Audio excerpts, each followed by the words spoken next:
Jeremiah chapter 7. The Lord gave another message to Jeremiah. He said, "Go to the entrance of the Lord's temple and give this message to the people.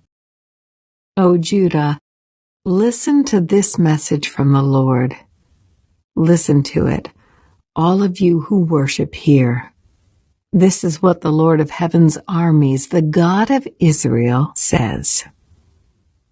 Even now, if you quit your evil ways, I will let you stay in your own land.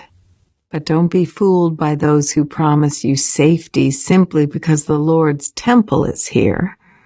They chant, 'The Lord's temple is here. The Lord's temple is here.' But I will be merciful only if you stop your evil thoughts and deeds and start treating each other with justice. Only if you stop exploiting foreigners, orphans, and widows. Only if you stop your murdering. And only if you stop harming yourselves by worshiping idols.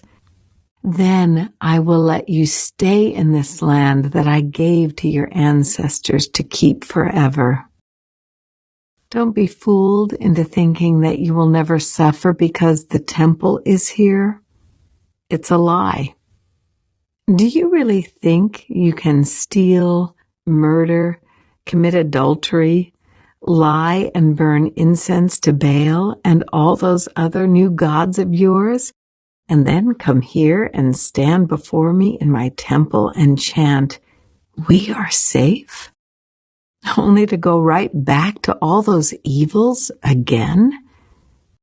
Don't you yourselves admit that this temple, which bears my name, has become a den of thieves? Surely I see all the evil going on there. I, the Lord, have spoken.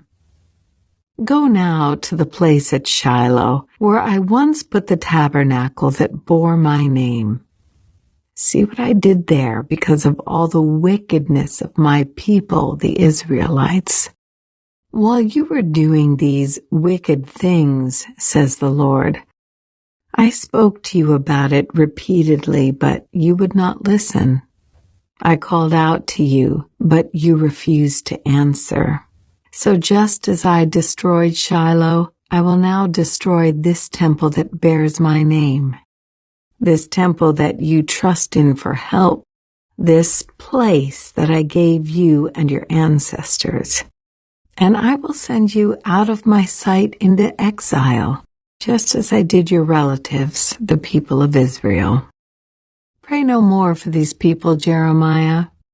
Do not weep or pray for them, and don't beg me to help them, for I will not listen to you.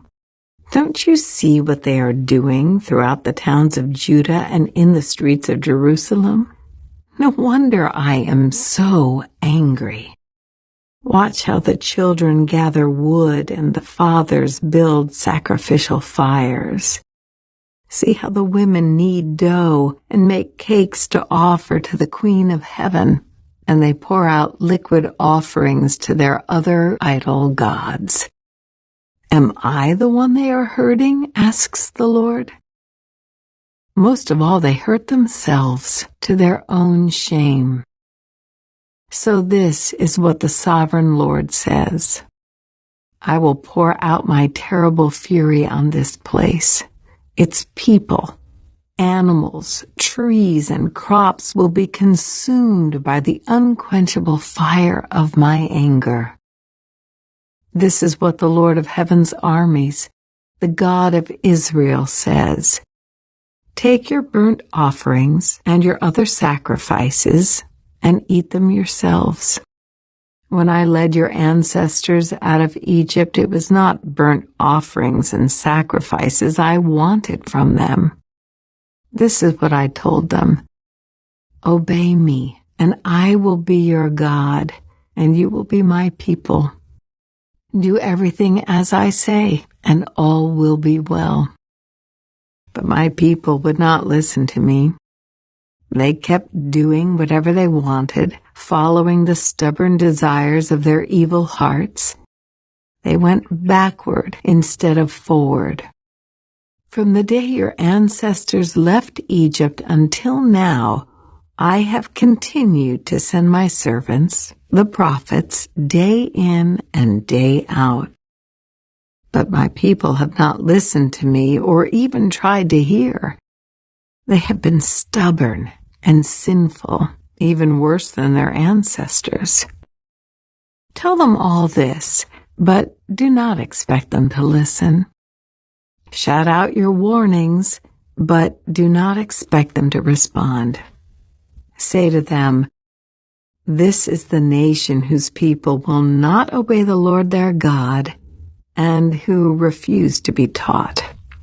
Truth has vanished from among them. It is no longer heard on their lips. Shave your head in mourning and weep alone on the mountains, for the Lord has rejected and forsaken this generation that has provoked his fury. The people of Judah have sinned before my very eyes, says the Lord. They have set up their abominable idols right in the temple that bears my name, defiling it. They have built pagan shrines at Topheth, the garbage dump in the valley of Ben Hinnom, and there they burn their sons and daughters in the fire. I have never commanded such a horrible deed. It never even crossed my mind to command such a thing. So beware, for the time is coming, says the Lord, when that garbage dump will no longer be called Topheth or the valley of Ben Hinnom, but the valley of slaughter. They will bury the bodies in Topheth until there is no more room for them. The bodies of my people will be food for the vultures and wild animals, and no one will be left to scare them away. I will put an end to the happy singing and laughter in the streets of Jerusalem. The joyful voices of bridegrooms and brides will no longer be heard in the towns of Judah. The land will lie in complete desolation.